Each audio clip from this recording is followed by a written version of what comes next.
to Germany. From Alaska to Puerto Rico.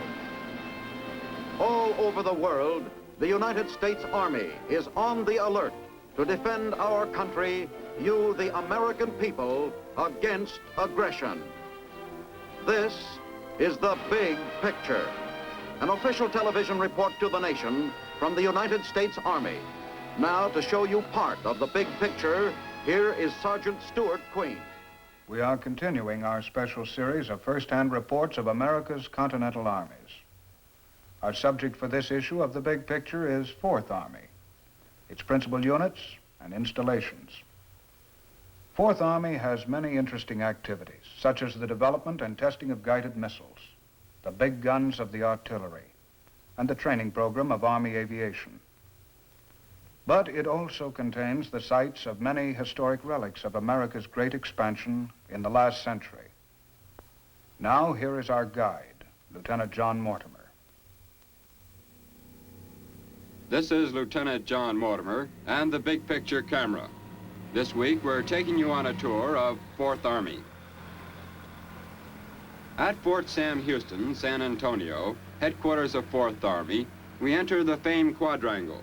In 1846, this post was established as a training center where volunteers from the north were trained and sent to join General Taylor's army in Mexico. Here, tame deer run unhampered through the grounds.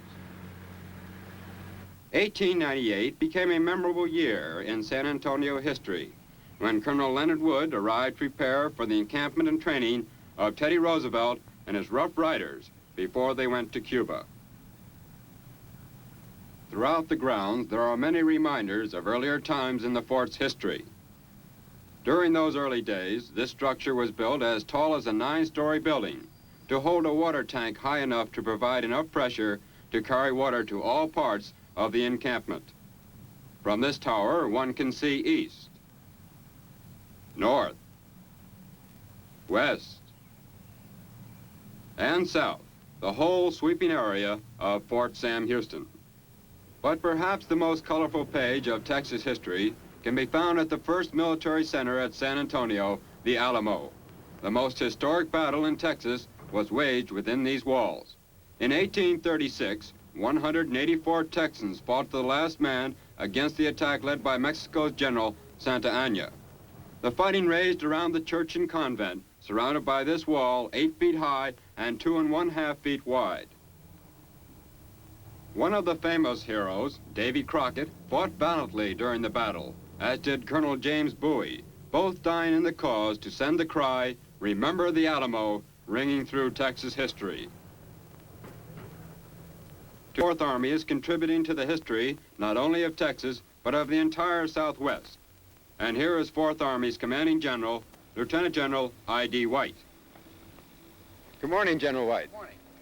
Well, I see you have the camera set up for the Big Pictures tour of the Fourth Army area. Yes, sir, we're getting ready for a trip around your Army area. As Commanding General of Fourth Army, sir, would you tell us about the mission of Fourth Army? I'll be glad to. The mission of the Fourth Army is to administer and to supply and to train all of the Army units in our 5-state Army area. And what are those 5 states, sir? The states of Texas, Arkansas, Louisiana, New Mexico, and Oklahoma. I see. Now, our first stop, sir, will be Fort Hood, Texas. What might be of interest to our big picture audience there? Well, Fort Hood is the home of the famous 1st Armored Division, one of our really great divisions of World War II. And they have just had assigned to them a new armored personnel carrier, which I think your audience would find of great interest. Well, that sounds very interesting. Our next stop, sir, is Fort Sill, Oklahoma. Fort Sill is the home of the Artillery Center. Some people call it the Artillery Center of the world. There, perhaps the atomic cannon would be of considerable interest to you, and also perhaps your audience would like to take a look at the Army's Light Aviation School. Our next stop is Western Texas and Fort Bliss. Fort Bliss has the Army's Anti-Aircraft and Guided Missile Center. I'm sure that your audience has heard a great deal about the Nike Yes. guided missile, and I'm sure that They would like to see something of it. Perhaps you can get something on that out there. And then we're going on to White Sands, the proving ground. Well, I guess there, perhaps the most interesting thing would be the scientists who work on the guided missiles. That all sounds very interesting, General. Now we'll load our big picture camera and be off on our trip through Fourth Army. Fine. Well, good luck to you. Thank you very much, sir. After talking with General White, the big picture camera goes to another part of Fort Sam Houston to take in the Brooke Army Medical Center. Here at Brooke Army Hospital, the unforgettable words of Abraham Lincoln, "To care for him who shall have borne the battle," are engraved not only in stone, but in the hearts of those who have made the care of the wounded their life's work. Their dedication has made healing an exact science and helped lower the combat mortality rate. Dedicated to the same end is the center's Surgical Research Unit. Here, technicians work unceasingly to save the lives and speed the recovery of the wounded and injured. To aid them in their tasks, they have available the most advanced equipment science can provide.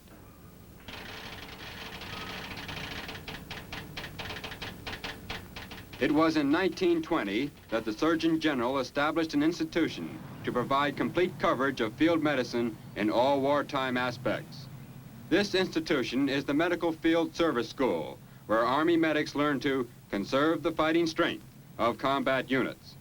They learn this on a nearby training field, where simulated problems in evacuation are carried out. In battle, wounded men must be removed with the greatest speed, and these medics drill constantly in the techniques to accomplish that. The wounded man is placed aboard the helicopter and protected from the wind and elements by a plastic hood.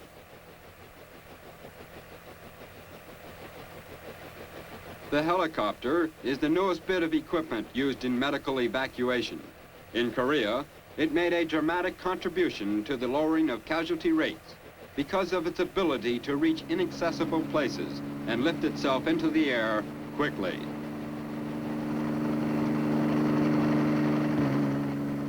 The helicopter speedily carries the wounded to the nearest hospital unit, where they will be treated with skill and started back on the road to recovery.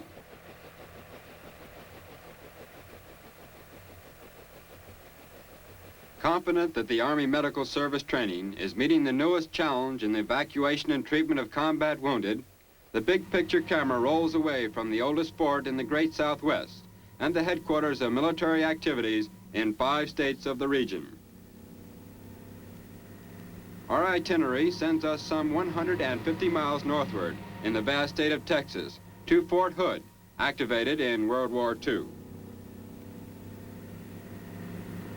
Here, an intensive armored training program aims at combat readiness for a proud old division which won fame in Africa and Italy, and then was reactivated in 1951, the 1st Armored Division.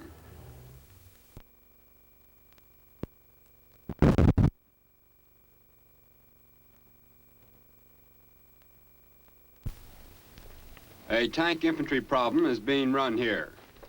Sergeant, you're an instructor here, aren't you? Yes, I am. Well, you'd be just the man to tell us about this armored personnel carrier. How is it so useful to the infantry? Well, the armored personnel carrier is useful in such a way that it protects lives. Also, it will take the men on the objective underneath the enemy small arms fire and enemy artillery fire. We can get the objective underneath our own artillery fire. Well, I see you're all loaded here. Yes, we are. Would you like to go along and see what happens? That'd be fine. Get the proper gear here. Oh, you got to have the right gear here.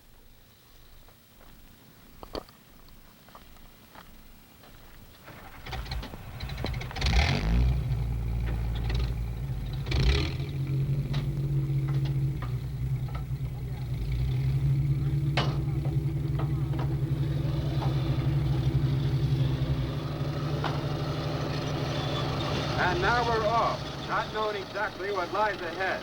The other personnel carriers move out with us. The tanks pull in line. The tank infantry team is on the way.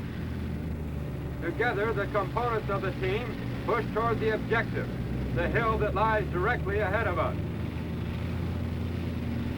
From inside the personnel carrier, we hear a barrage of shell fire laid on the objective.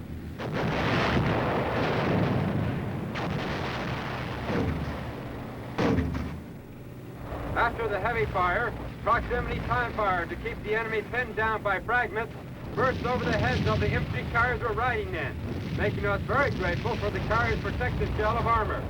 This is the part of the operation which proves the real value of the personnel carrier. They can move forward under the overhead fire while the enemy is held helpless and immobile in their position.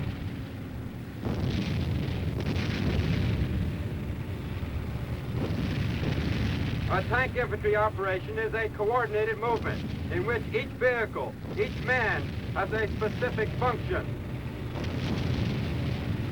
On predetermined signal, the overhead proximity fire ceases, and precisely at that time, before the enemy has time to take up their positions and continue to fire, the personnel carriers halt, and the infantrymen dismount to take over our part of the operation to close with the enemy and take the hill.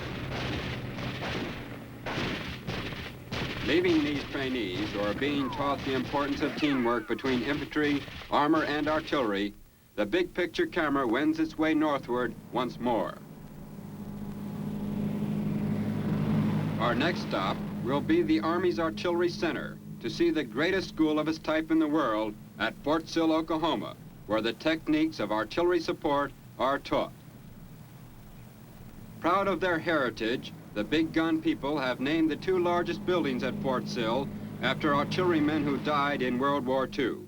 McNair Hall commemorates Lieutenant General Leslie J. McNair, killed while observing the American attack at St. Lo, France. Serby Hall honors Brigadier General Edmund W. Serby, artillery officer of 3rd Army's 80th Infantry Division, who died fighting off a German tank attack with an M1 rifle.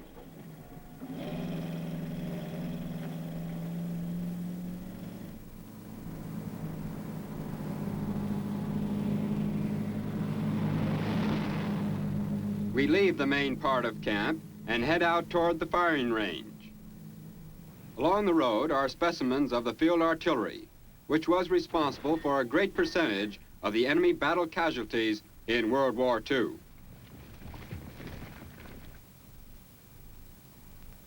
We pass artillery trainees practicing the tracking of targets by means of radar.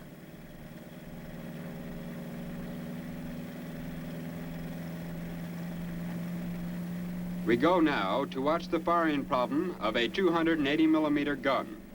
Corporal, what is this problem you're firing? Sir, this problem here is a day problem, dawn problem, sir, which we are firing the 280 millimeter gun. It is a problem which we take in our battery test. We have 3 tests, day, night, and dawn, which determines whether the battery will pass to go on to further locations. Are they just about ready to fire now? Yes, sir, it's about 10 seconds.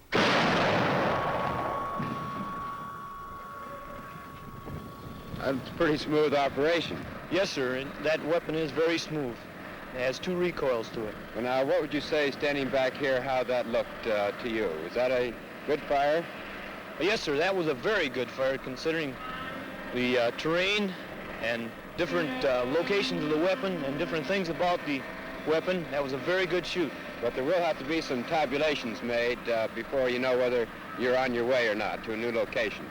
Yes, sir. We have umpires in the area which are scoring us on every movement we make. We cannot go out into the open. We have to stay underneath trees and such things as that. They check everything we do. Thank you very much, Corporal. It's nice to talk to you. Yes, sir. Another part of Fort Sill is gaining attention these days.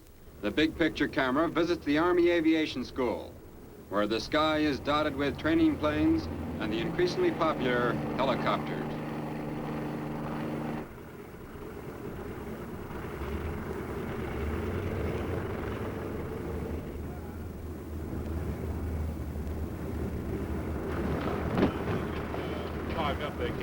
I'm Lieutenant John Mortimer, the big picture camera. I'm glad to know you. I'm Captain Malfield.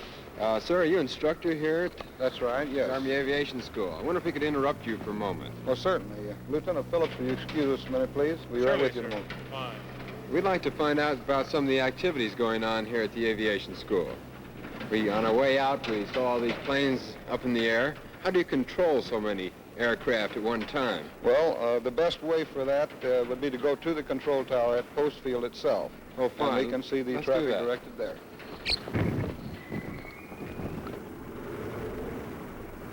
Landing, over. Roger, 982, 10 south for landing. You're cleared on a left traffic landing, runway 35, surface winds north, northwest 20, gust of 35. The altimeter 3014, check turning base, over. Post, this is 6982, turning base for 35, over. Roger, 982, have you in sight. You're clear to land, over. 6982. PFC Morioni, I'd like you to meet Lieutenant John Mortimer of the Big Picture. Good morning. Sir. How are you? You certainly keep that traffic unsnarled upstairs. Thanks, Lieutenant. We try. It gets kind of rough sometime, especially when our classes go out and we have about 30 or 40 aircraft to contend with in 5-second intervals. Well, how many would that say in a month be, landings? Well, it's hard to say. Sometime we forget. Well, now, where do you get all this training here? Well, sir, when we first come here, we're put on the job training for 30 days and then we're sent to school. I went to Olathe Air Station in Kansas and some of the others went to Keesler Air Base in Biloxi, Mississippi. And after that? Well, then we come back here and we're put on the job for about 6 months to see if we're suited for it. Well, what if you're not suitable? Well, then you're put in some other aviation job so that your training won't go to waste. Why are you smiling? Well, sir, I was just thinking, and time went by so fast I didn't realize that I've been here over 9 months. I guess I'm in. You're in. That's fine. Do you like this being a traffic cop? Yes, sir, I certainly do. Well, thank you very much. And Thank good luck you, to sir. you. Thank you very much. Army 6982, this is Post Tower, over. Come on over on this side of the tower, Lieutenant, and we'll see some of the students trying out their wings. Now, these planes are practicing short field landings and takeoffs. That's the takeoff barrier right there. That's right. Now, this plane taxiing into position. Will hold his brakes, run up his throttle, and he'll release his brakes, keeping his tail low.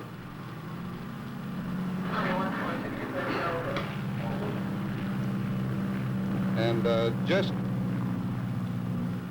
before the aircraft gets to the barrier, he'll leave the ground at almost stalling speed to clear the barrier. You made that one.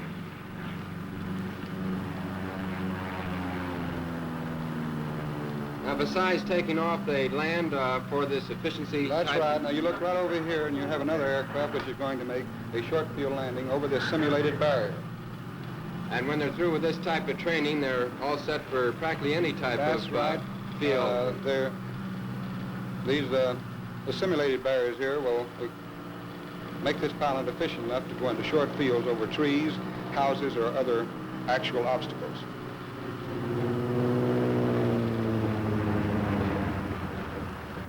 That's a pretty short landing Notice the right short there. landing roll that the aircraft makes. It's all very interesting, Captain. Thank you very much. You're welcome, Lieutenant.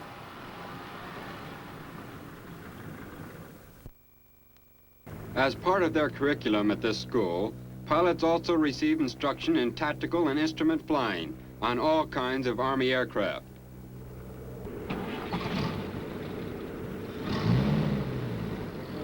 Though in different states, the next two installations are neighbors and have a certain kinship in that they are both guided missile centers, one operating at a high technological level and the other engaged in the training of men to man the missiles. The latter mission is undertaken at Fort Bliss, Texas, at the Anti-Aircraft Artillery and Guided Missile Center. Following 8 weeks of basic training at the Replacement Training Center, the recruits come here for specialized instruction.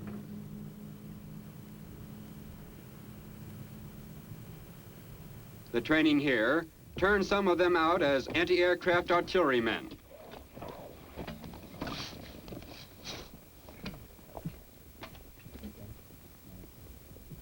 Some become radar or director operators. And others become specialists in the technique of aircraft warning. 2234, 18 Angels, Fox 92234, 2476, 8461. Out on the training field, the big picture camera visits a skysweeper battery, which is ready to go into action.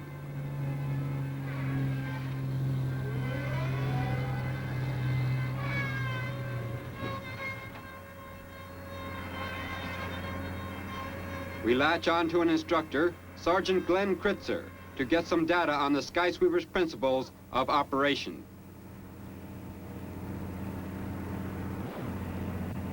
Sergeant, what would you say about the skysweeper, not in physical detail, but as to its effect? Sir, I'd say it's a very wonderful weapon, and being that it is very highly mobile, and it could be put into almost any position, could be set up very rapidly and ready to fire. It's got a very active radar on it, which can be locked onto a target very promptly.